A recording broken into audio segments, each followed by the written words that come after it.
রাজনীতিতে ভবিষ্যৎ কি হতো এই শিক্ষা আমাদের দল, আমাদের রাজনীতি আমাদের শেখায়নি। ভবানীপুর জয় বাংলা, জয় বাংলা, জয় বাংলা। রকের আড্ডা আপনার সঙ্গে পাশের বাড়ি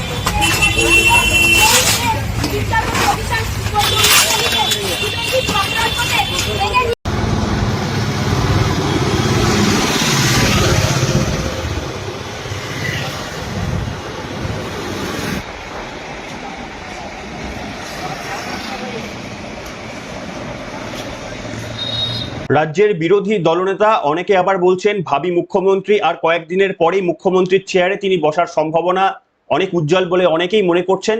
সেই শুভেন্দু অধিকারী ভবানীপুরে কিভাবে তৃণমূল কংগ্রেসের বিভিন্ন রকমের সংগঠনরা তারা তাদের প্ল্যাকার্ড ব্যানার ছিঁড়ে কন্টিনিউয়াসলি তাদের প্রচারে বাধা দেওয়ার চেষ্টা করছেন। দেখুন, রাজনৈতিকভাবে পেরে উঠতে না পেরে তৃণমূল কংগ্রেস যে চিরকালই হিংসার আশ্রয় নেয় এবং পেশি শক্তিটাই একমাত্র যে তাদের শক্তি, সেখানে সাধারণ মানুষের সমর্থন তারা তোয়াক্কা করে না। তার কারণ ভোটের রিগিং করে পাশ করে আসা এই তৃণমূল কংগ্রেস এবারে প্রথমবার সাধারণ মানুষের রায় অনুযায়ী তারা তাদেরকে যাচাই করা হবে যে সত্যি তারা যোগ্য কিনা। ঠিক এই জায়গায় আমি আপনাদের সামনে যে আরো একটা ভিডিও প্রথমেই দেখালাম, সেটা হচ্ছে আর্মার্ড ভেহিকেলস গুলো যেগুলো অযোধ্যায় রাম মন্দিরে সেখানে প্রণাম করে তারপরে পশ্চিমবঙ্গের বুকে সেগুলো এসে পৌঁছেছে এই নির্বাচনের দায়িত্ব পালন করার জন্য। গতকাল ভবানীপুরেও একটা দেখা গিয়েছে এবং সেটি দেখেই কার্যত তৃণমূল কংগ্রেসের এই সমর্থকরা বা এই কর্মীরা যারা পতাকা ছিঁড়ছিলেন বা শুভেন্দু অধিকারীর পোস্টাল বা ব্যানার ছিঁড়ছিলেন, তারা কিন্তু এই মুহূর্তে ঘরে ঢুকে গেছে বলেই খবর। তার কারণ এবারে পশ্চিমবঙ্গে যিনি ডিজি রয়েছেন পরিবর্তনের পর অজয় মুকুন্দ রানাডে এমন এক সিদ্ধান্ত নিয়েছেন, সেই সিদ্ধান্ত কিন্তু এবার পুলিশও পার পাবে না। মমতা বন্দ্যোপাধ্যায়কে বৈতরণী পার করানোর জন্য পুলিশরা তারা এই কয়েকদিন পুলিশের দায়িত্ব ভুলে তৃণমূল কর্মী হিসাবে কাজ করতেন নির্বাচনের সময়, কিন্তু এবারে পরিষ্কারভাবে অজয় মুকুন্দ রানাডের এমন একটা নির্দেশিকা দেখাবো সেখানে কিন্তু এই পুলিশদের কিন্তু মানে কপালে দুঃখ রয়েছে। দেখুন, আমি জানি না পশ্চিমবঙ্গে ব্রহ্মসও আসতে পারে, যেভাবে মানে কার্যত সমর সজ্জায় সজ্জিত হচ্ছে সেখানে ব্রহ্মসও আসতে পারে এবং মমতা বন্দ্যোপাধ্যায় যেভাবে ক্রমাগত মানে ডাইরেক্টলি বলতে না পেরে ইনডাইরেক্টলি যে আমাদের মা বোনেরা রয়েছে তারা রাস্তা ঝাঁট দিতে দিতে বেরোবে, পশ্চিমবঙ্গে যে আগামী এক সপ্তাহে কি ঘটবে সেটা আপনারা লিখে রাখবেন। সাধারণ কিছু ঘটবে বলে মনে হচ্ছে না।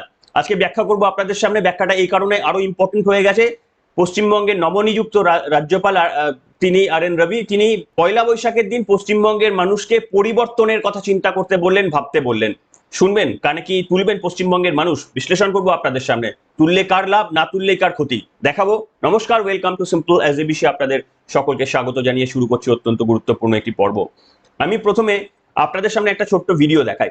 এই ভিডিওটা কেন গুরুত্বপূর্ণ পরে বলছি, শুনুন আগে। ममता दीदी आपको 1500 रुपए दे रही है, बीजेपी कह रही है कि अगर हमारी सरकार आएगी तो महिलाओं को नहीं चाहिए, हम लोग को नहीं चाहिए। हम लोग 1500 रुपए में हम लोग बहुत खुश है। हम लोग को 3000 नहीं है। थोड़ा खाना अच्छा है, ज्यादा खाना अच्छा नहीं। দেখলেন, এটাকে আমার মতে বলে হিপনোটাইজ করা। রাজনৈতিক নেতৃত্বরা হিপনোটাইজ কিভাবে করতে পারে দেখুন। যেখানে একই টাকা তৃণমূল দিলে 1500 টাকা সেটাও ভালো নাকি বিজেপি 3000 টাকা দিলে সেটাও ভালো নয়। এই হচ্ছে হিপনোটাইজ যাকে বলে। এইরকম ভাবে হিপনোটাইজ হয়ে রয়েছেন কিছু এখনো পর্যন্ত পশ্চিমবঙ্গের মানুষজন। কিন্তু প্রশ্ন হচ্ছে, এই যে ভাতা উপর ভর করতে গিয়ে তৃণমূল কংগ্রেস এই 15 বছরে পশ্চিমবঙ্গের হালটা ঠিক কোন জায়গায় নিয়ে গেছেন, আমি আপনাদের সামনে একটা খবর দেখালে সেটা পরিষ্কার হয়ে যাবে। একটা খবরে দেখুন, কলকাতার মধ্যে 100টি স্কুল নাকি এমন রয়েছে যে স্কুলে এখনো পর্যন্ত ইলেকট্রিসিটি নেই এবং সেখানে ভাবা হচ্ছে যে কিভাবে সেখানে ইলেকশন করানো যাবে। বিদ্যুৎ নেই কলকাতার 100-র বেশি বুথে, অবিলম্বে বন্দোবস্ত করতে বলল কমিশন। স্কুল কি চলে বিদ্যুৎ ছাড়াও, উঠছে প্রশ্ন। 100টি স্কুলে, এটা কোনো গ্রামের, প্রত্যন্ত গ্রামের কোনো স্কুল না যেখানে হয়তো ইলেকট্রিসিটি এখনো যায়নি অর্থের অভাবে, মানে কলকাতার মধ্যে। এবং তার মধ্যে মাননীয় ফিরহাদ হাকিম মহাশয় দীর্ঘদিন ধরে মেয়রের পদ সামলেছেন, কলকাতাকে আমাকে বাঁচাতে দিল না বলে আক্ষেপ প্রকাশ করেছিলেন যেই অ্যারেস্টের মুহূর্ত এসেছিল তখনই। সেই মহাশয়ের অঞ্চলে ওই পোর্ট অন্দরে এই 100টির মধ্যে 50টি তার অন্তর্গত এলাকায়। নির্বাচন কমিশন অবাক হয়ে গিয়েছে যে এখানে এতদিন ধরে ইলেকশন হচ্ছিল কি করে তাহলে। সিসিটিভি ক্যামেরা তো এর আগেও নির্দেশ দেওয়া হয়েছিল, তাহলে এই সমস্ত জায়গায় নির্বাচন হয়েছিল কি করে? আপনারা বুঝতে পারছেন পশ্চিমবঙ্গে কেমন নির্বাচনটা হয়েছিল, কিভাবে তৃণমূল কংগ্রেস তৃতীয়বারের জন্য ক্ষমতায় এসেছিল বোঝা যাচ্ছে। সেই কারণেই তারা এতটা ভীত সন্ত্রস্ত হয়ে গিয়েছে। গতকাল অজয় মুকুন্দ রানাডে, পশ্চিমবঙ্গের এডিজি আইন শৃঙ্খলা, তিনি ভোটের সময় আইন শৃঙ্খলা ঠিক রাখার জন্য ঠিক জায়গাটায় হাত দিয়েছেন। তিনি বলছেন যে এবার প্রত্যেকটি প্রয়োজন পড়লে পুলিশের গাড়িতেও চেক করা হবে, এবং শুধু পুলিশের গাড়িতে নয়, সরকারি আধিকারিকরা, নেতা মন্ত্রীদের গাড়ি, সেগুলো তো তৃণমূল কংগ্রেস আগেই চ্যাট ফাঁস করে দিয়েছে, প্রয়োজন পড়লে অভিষেক বন্দ্যোপাধ্যায়, রুজিরা বন্দ্যোপাধ্যায়ের গাড়িতেও চেক করা হবে, তৃণমূলের নেতা মন্ত্রীর গাড়িতেও চেক করা হবে, এমনকি পুলিশের গাড়িতেও চেক করা হবে। বলা হয়েছে যদি এই নির্বাচনে কোনো অঞ্চলে যদি সেখানে বিস্ফোরণের মতো ঘটনা ঘটে, তাহলে তার জবাবদিহি করতে হবে সেইখানকার আইসি, ওসি, পুলিশ থানার দায়িত্বে থাকা সমস্ত আধিকারিকদের, তার দায়বদ্ধতা নিতে হবে, প্রশ্নের উত্তরের জবাব দিতে হবে। বুঝতে পেরেছেন? এবং সব থেকে বড় নির্দেশ হচ্ছে এই যে পুলিশ, কার্যত দীর্ঘদিনের অভিযোগ পশ্চিমবঙ্গে যে এরা ওই ভোটের কয়েকটা দিন কাউন্টিং পর্যন্ত, যে আমরা দিদিকে চতুর্থবারের জন্য ক্ষমতা আনতে লড়াই করব বলে অফিসিয়াল বক্তব্য ছিল পুলিশ ওয়েলফেয়ারের, তো তাদেরকেও সন্দেহের চোখে রেখে পুলিশের ড্রেস পরে গাড়ি নিয়ে হয়তো গেলে এদের গাড়িতেও সার্চ করা হবে। মাস্টার স্ট্রোক কিনা বলুন? সমর্থন তো জানাবেন, একটু লিখুন কমেন্ট সেকশনে, একটু লিখুন, আর একটু সাবস্ক্রাইবারের বাটনটা দয়া করে প্রেস করে দিন, বিনা পয়সায় আমার একটু উপকার হয়। এটা অত্যন্ত গুরুত্বপূর্ণ পুলিশের এডিজি আইন শৃঙ্খলার এই বিষয়টি। এইখানে আমি আপনাদের সামনে দেখাবো যে এইখানে দেখুন, মমতা বন্দ্যোপাধ্যায় বলছেন যে আমাদের সমস্ত প্রার্থীদের গ্রেপ্তার করার নির্দেশ দেওয়া হচ্ছে। তিনি কার্যত হুঁশিয়ারি দিয়েও দিতে পারছেন না, কারণ জানেন তিনি যদি একটা বেফাঁস হুঁশিয়ারি দিয়ে ফেলেন, তার বিরুদ্ধে প্রচার আটকে দিতে পারে, তার বিরুদ্ধে অনেক ব্যবস্থাই হতে পারে। তাই এবারে ওই খিলের ঝাড়ু দিয়ে পরিষ্কার করতে করতে যাবে ছাড়া ওই হাতা খুন্তিটাও মমতা বন্দ্যোপাধ্যায় এবারে আর বলতে পারছে না। কিন্তু কে বলছে? কেউ বলছে তাদের আরো এক প্রতিনিধি নিজের কাঁধে দায়িত্ব তুলে নিয়েছেন। আশা করি আইনি জটিলতা এবং পশ্চিমবঙ্গে কোনো বিশৃঙ্খলা সৃষ্টি হলে এই ব্রাত্য বসু নিজের কাঁধে সেই দায়িত্ব নেবেন, কারণ তিনি বলছেন বিজেপির কথায় চললে আমাদের কাছেও তালিকা থাকবে। পুলিশ কর্তাদের চরম হুঁশিয়ারি ব্রাত্য বসু। মানে এই যে ধরুন পুলিশকে কার্যত রাজনৈতিক নেতা, দেখুন যারা কনস্টেবল লেভেলের পুলিশ রয়েছেন, কিংবা এই যে একেবারে মাঝারি যারা ওসি আইসি লেভেলের রয়েছেন, এএসআই রয়েছেন, এসআই রয়েছেন, তো তাদের কার্যত কিছু করার থাকে না ওপরের থেকে নির্দেশ আসলে। এইখানে ভয় দেখানোর চেষ্টা করা হচ্ছে যে আমরা ক্ষমতায় আসলে কিন্তু তোমাদেরও তালিকা আমাদের কাছে থাকবে। তৃণমূলের এক নেতা তো প্রকাশ্যে হুঁশিয়ারি দিয়েই দিচ্ছেন যে কে কোথায় ভোট দিচ্ছ সব জানতে পারছি। ভোটার কার্ডের সঙ্গে আধার কার্ডের লিঙ্ক রয়েছে। তিনি জানি না কোন আইআইটি কলেজ থেকে পড়াশোনা করেছেন, তবে দেখুন আমি জানি না কোনো আইআইটিয়ানও পারবেন না। মানুষকে ধমকানোর জন্য এরকম হুঁশিয়ারি দিচ্ছেন তৃণমূল কংগ্রেসের নেতা। এটা সল্টলেক বা বিধানসভায় এরিয়ার একটা ঘটনা, শুনুন। ভোটটা নষ্ট করে আমরা করছি। এইবারে কিন্তু ভোটটা আধার কার্ড আর ভোটার কার্ড লিঙ্ক আছে, কিন্তু আধার কার্ড আর ভোটার কার্ড লিঙ্ক আছে, আপনি কাকে ভোট দিচ্ছেন সব জানতে পারবেন। একটু খেয়াল রাখবেন। এখন কিন্তু ওই স্ক্রিন করতে আমি কাগজ নিয়ে যাই না, অ্যাপ আছে, অ্যাপে দেখে নেবো কার কি আছে না আছে, পরে বলো না কিন্তু কেন ভুল হয়েছে। আমাকে তো পরিষেবা দেওয়া দিতে হবে, করতে হবে। শুনলেন? এটা এই ধরনের হুঁশিয়ারি, পাল্টা হুঁশিয়ারি দেওয়ার চেষ্টা করা হচ্ছে যাতে পুলিশকে তাদের কাজ, অর্থাৎ তাদের কাজ মানে আইন শৃঙ্খলা রক্ষা করা নয়, তৃণমূলকে ভোটের বৈতরণী পার করে দেওয়ার। সব পুলিশের কথা আমি বলছি না, যে পুলিশরা দীর্ঘদিন ধরে এই কাজ আমাদেরই কাজ বলে তুলে নিয়েছেন, তারা এবার মানে দ্বিধায় রয়ে গেছেন। তারা মানে খুব সব থেকে এই মুহূর্তে বিপাকে রয়েছেন। তারা যদি ধরুন মমতা বন্দ্যোপাধ্যায়কে আবার জেতানোর জন্য সর্বস্ব দিয়ে ঝাঁপিয়ে পড়লেন, আর বাই চান্স হেরে যান যদি, যেটা সম্ভাবনাই সব থেকে বেশি, তাহলে বুঝতে পারছেন তাদের কি অবস্থা হতে পারে। এদিকে আবার মানে এই যে অজয় মুকুন্দ রানাডের মতো যারা পিঠের সিট দ্বারা সোজা করে কাজ করার চেষ্টা করছেন, জানেন যে মমতা বন্দ্যোপাধ্যায় আসলেই তাদের এই এডিজি পদগুলোকে সরিয়ে নিয়ে একেবারে কোনো একটা কম গুরুত্বপূর্ণ পোস্টিং এ রেখে দিয়ে তাদেরকে একেবারে পানিশমেন্টের ব্যবস্থা সঙ্গে সঙ্গে করা হবে। আমি এখানে একটা ঘটনা বলবো এবার আপনাদের সামনে। গতকাল রাজ্যপাল, দেখুন এতদিন ধরে রাজ্যপাল এসেছেন সেই অর্থে খুব একটা তিনি মানে অতটা অ্যাক্টিভ হননি। গতকাল কিন্তু তিনি গুরুত্বপূর্ণ বলেছেন, রাজ্যের অবস্থা খারাপ, তরুণ প্রজন্মকে পরিবর্তনের সামিল হওয়ার ডাক রাজ্যপাল রবির, মমতার নিশানায় লাট সাহেব। তো রাজ্যপাল পয়লা বৈশাখে তিনি আবেদন করেছেন যে পশ্চিমবঙ্গ এক সময় ওই 1980 সাল নাগাদ ধরুন পশ্চিমবঙ্গের অ্যাভারেজ মানুষের ইনকাম গোটা দেশের মানুষের মানে প্রথম 3টি দেশের মধ্যে পশ্চিমবঙ্গ থাকতো অ্যাভারেজ ইনকাম একজন মানুষের। সেখানে আজকে একটা সিম্পল এক্সাম্পল দেখবেন, এই যে হালখাতা হয় দেখবেন, এই হালখাতাতে আগে দেখবেন যে একটা বাড়িতে 8টা 10টা করে আপনারা কার্ড পেতেন, সেখান থেকে মিষ্টি দেওয়া হতো দোকান থেকে। আজকে দোকানগুলো এই সমস্ত বন্ধ করে দিয়েছেন, তার কারণ তাদেরও ব্যবসার অবস্থা অত্যন্ত খারাপ। তাহলে আগে কেন পারতেন? তার কারণ পশ্চিমবঙ্গের অ্যাভারেজ ইনকামটা আগে অনেক ছিল। আপনার দাদু ঠাকুরদার আমলে অ্যাভারেজ ইনকাম ভাববেন, এটা ভাববেন না যে তারা ওই সময় 500 ইউজ করতো আর আপনি এখন 500 টাকা ইউজ করছেন, এরকম নয়। অ্যাভারেজ ইনকামটা যদি ইনফ্লেশন রেট ধরে কনসিডার করেন তারা অনেক কমফোর্টেবলি থাকতো, এবং সেটা ডেটা বলে যে গোটা রাজ্যের মধ্যে প্রথম 3-এ পশ্চিমবঙ্গ থাকতো, আজকে প্রথম 15 তলায় পশ্চিমবঙ্গ নেমে গেছে।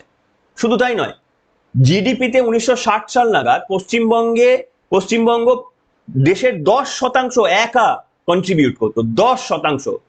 শিল্প এতটা সমৃদ্ধ ছিল পশ্চিমবঙ্গে। নির্মলা সীতারামন বারবার এই তথ্যগুলো তুলে ধরেছিলেন। এখন পশ্চিমবঙ্গে সেটা নামতে নামতে 5% চলে এসে দেখছেন না, মানে দেখালাম কলকাতার মধ্যে স্কুলে ইলেকট্রিসিটি পৌঁছাতে পারেননি মমতা বন্দ্যোপাধ্যায়, 15 বছর ধরে ক্ষমতায় রয়েছেন। তারপরেও কিছু মহিলা বলছেন যে আমরা খুশি, এতটাই খুশি যে 3000 টাকা পর্যন্ত দিলেও আমরা নেবো না, ওই 1500 টাকা মমতা বন্দ্যোপাধ্যায় নেবো।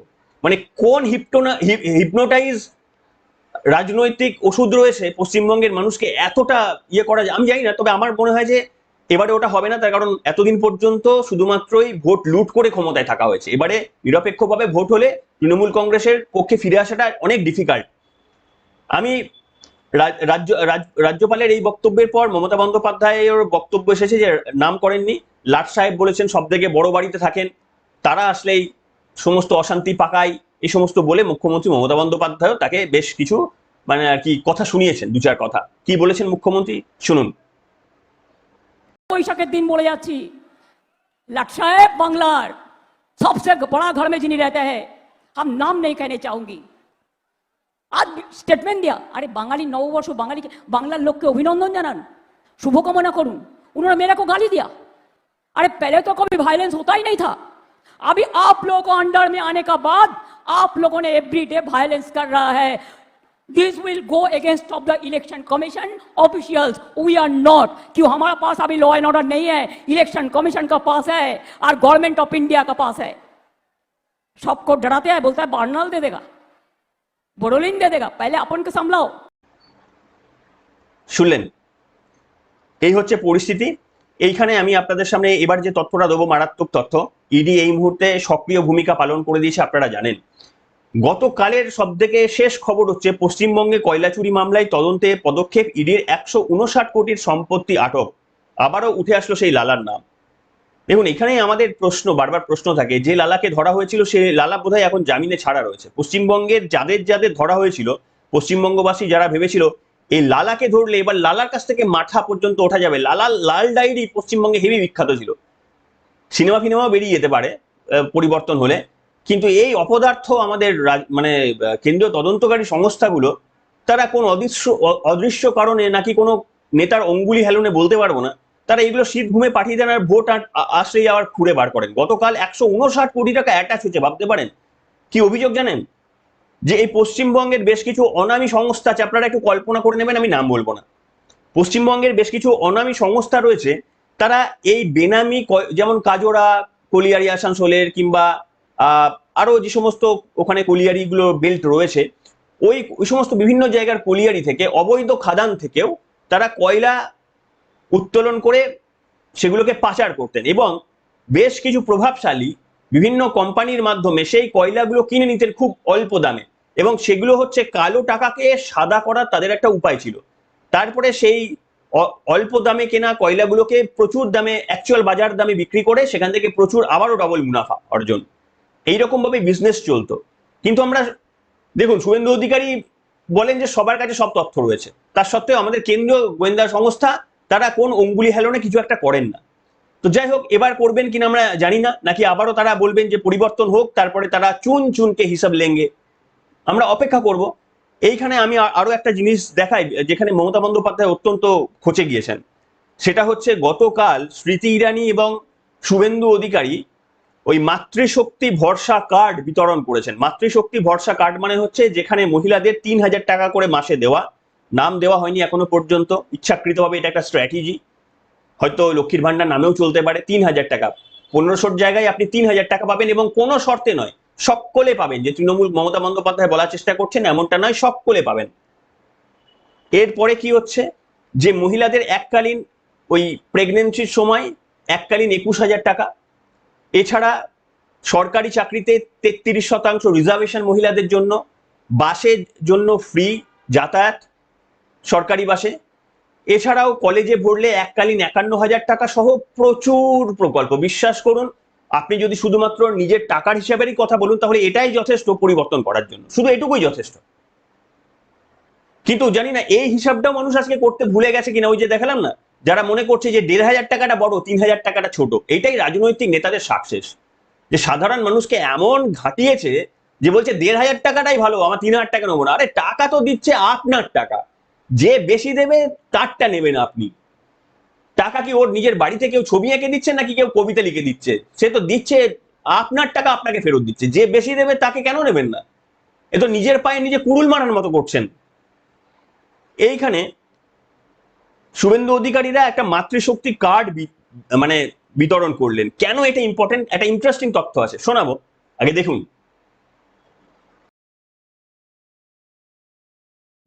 এবারে দিদি 5 জনকে এই মাতৃশক্তি ভরসা কার্ড তুলে দিচ্ছেন, কিয়াগো সহযোগিতা করছেন।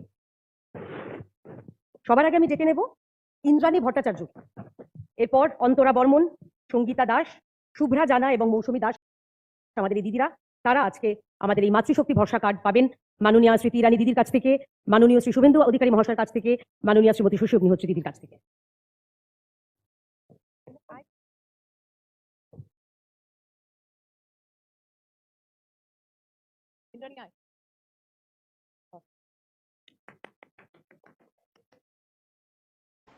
দেখলেন এখানে কালনাতে নির্মলা সীতারামনও গতদিন এসে কিছু মহিলার হাতে প্রতীকী এই কার্ড দিয়েছেন। এই কার্ড কিন্তু অ্যাকচুয়াল টাকা না, এটা প্রতীকী।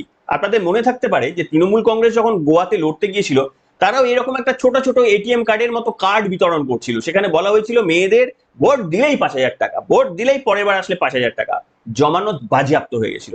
তখনও পশ্চিমবঙ্গের মানুষ মেয়েদের 500 টাকা দিত তৃণমূল, আর গোয়াতে গিয়ে বলেছিল 5,000 টাকা দেবো। আর সেই প্রশ্ন করতে গিয়ে সন্তু পানের আইনি প্রক্রিয়া, তারপরে বিজেপির প্রার্থী হয়ে গেলেন। গোয়াতে এত টাকা পেলেও কোথা থেকে? তো যাই হোক, কেন এটা মাস্টার স্ট্রোক আমি ব্যাখ্যা করব, তার আগে রাজ্যের মাননীয় মুখ্যমন্ত্রী খুব রেগে গেলেন, বললেন এটা হচ্ছে একেবারেই নির্বাচনের বিধিভঙ্গ, এটা একদম করা ঠিক হয়নি বলে অর্থমন্ত্রী নির্মলা সীতারামনকে নাম না করে প্রচন্ড ঝাড়লেন আর কি। শুনুন। I cannot speak the lie, I cannot mislead the people. Election का टाइम में कार्ड डिस्ट्रीब्यूशन कर रहा है finance minister. I will appeal the election commission to take strong action against Hard, and including all who are misleading the power and misusing the power. I have seen their program and they have distributed card today. Why not before election? আপনারা এখন নতুন করে account করছেন, টাকার ভান্ডার নিয়ে নেমেছেন। যতই টাকা দিক আর যাই দিক ভাববেন ইলেকশনের পরে বুলডোজার নিয়ে আসবে আর আপনাদের দেশ থেকে তাড়িয়ে দেবে, ভয় পাবেন না। শুনলেন, আমার বক্তব্য হচ্ছে গোয়াতে গিয়ে তিনি যখন করেন সে সব ঠিক রয়েছে, আর এটা তো ডাইরেক্ট ক্যাশ বেনিফিট দেওয়া হচ্ছে না, এটা প্রতীকী।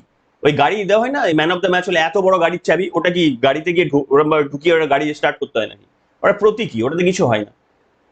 তো এইটাতে দেওয়া মানে হচ্ছে মানুষের কাছে পৌঁছে যাওয়া, যে এটার মিথ্যে নয়, আমরা এটাই দেব। আর মমতা বন্দ্যোপাধ্যায় এখানেই ভয় পেয়ে গেছেন যে মানুষকে যদি বিজেপির এখানে একটা ঘামতি রয়েছে, তারা আদৌ প্রত্যেকটি মানুষের কাছে পৌঁছাতে পেরেছে, বলতে পেরেছে যে 1,500 নাই, আপনি একটা ভোটের বাটন প্রেস করলে 3,000 পাবেন। শুধু এইটুকু বোঝাতে পারলে আর বাকি আপনাকে কিছু বোঝাতে হবে না। পশ্চিমবঙ্গের মানুষের এই মুহূর্তে অ্যাভারেজ মানুষের কথা বলছি, যা অবস্থা করে রেখে দিয়েছে এই শাসক দল 15 বছর ধরে, মানে শিক্ষা দীক্ষার মান ফান সব এমন জায়গায় চলে গেছে, আপনি শুধু এইটুকু যদি বলেন না তাহলেই আপনি ভোটের বৈতরণী পেরিয়ে যাবেন। আপনাকে শিল্পর কথা বলতে হবে না, ফ্রেড করিডোরের কথা বলতে হবে না, এইটুকুকেই আপনি পৌঁছাতে পেরেছেন, এইটুকু পৌঁছে দেবেন, তাহলেই কিন্তু জয় সুনিশ্চিত। আমার বক্তব্য এইখানেই বিজেপির সাংগঠনিক দুর্বলতা, তাদের এইখানেই মুশকিল যে সবার কাছে আজকে বলুন না, সবাই শুনেছে কথাটা, অতটা বিশ্বাসযোগ্যতা আর্ন করেনি। মমতা বন্দ্যোপাধ্যায়, অভিষেক বন্দ্যোপাধ্যায় হলে জনে জনে গিয়ে, পাড়ায় পাড়ায় গিয়ে স্টিকার বাড়িতে আটকে দিয়ে একবারে কানে ঢুকিয়েই তবে ছাড়তো। বিজেপি কিন্তু সেই কাজটা করছেন। তবে মমতা বন্দ্যোপাধ্যায় একটু হেল্প করে দিলেন বিজেপির প্রচারে, কারণ মমতা বন্দ্যোপাধ্যায় বললে সেগুলো ভাইরাল হয়ে যায়। এই যে মমতা বন্দ্যোপাধ্যায় বললেন, এটা কিন্তু বিজেপিরই সুবিধা হবে। আপনাদের মতামত লিখে জানাবেন তথ্যগুলো সমৃদ্ধ করলো কিনা আপনাদের সামনে। এফর্টটাকে একটুখানি কুর্নিশ করার জন্য বিনা পয়সায় সাবস্ক্রাইব, আর যারা কিছু সাহায্য করছেন বিভিন্ন আপনার ইউটিউবের মাধ্যমে কিংবা ফেসবুকের মাধ্যমে, কেউ স্টার পাঠিয়ে ফেসবুক থেকে কিংবা এখানে থ্যাঙ্কস পাঠিয়ে যারা সাহায্য করছেন তাদেরকে তো অসংখ্য ধন্যবাদ। আপনাদের অত্যন্ত, হয়তো শুনলে চমকে যাবেন, সারা মাসে আমার মানে ওই যারা পাঠান সব মিলিয়ে হয়তো 500 টাকা, কখনো কখনো 600 টাকা। That doesn't matter, matter is আপনাদের আশীর্বাদটা। সেটাই, ওই 500 টাকাও না, ওরা খুব খুব যত্নের, খুব আনন্দের। একটু সাবস্ক্রাইব করবেন, আর যারা সমর্থন জানাচ্ছেন নৈতিকভাবে পাশে থাকবেন। আপনাদের পাশে থাকার আমার প্রচন্ড জরুরি। আশীর্বাদ করবেন, আমি অনেক ছোট, শিখতে চাই আপনাদের কাছে, কোনো ভুল হলে মার্জনা করবেন। এনিওয়ে, এখনকার মতো এখানে।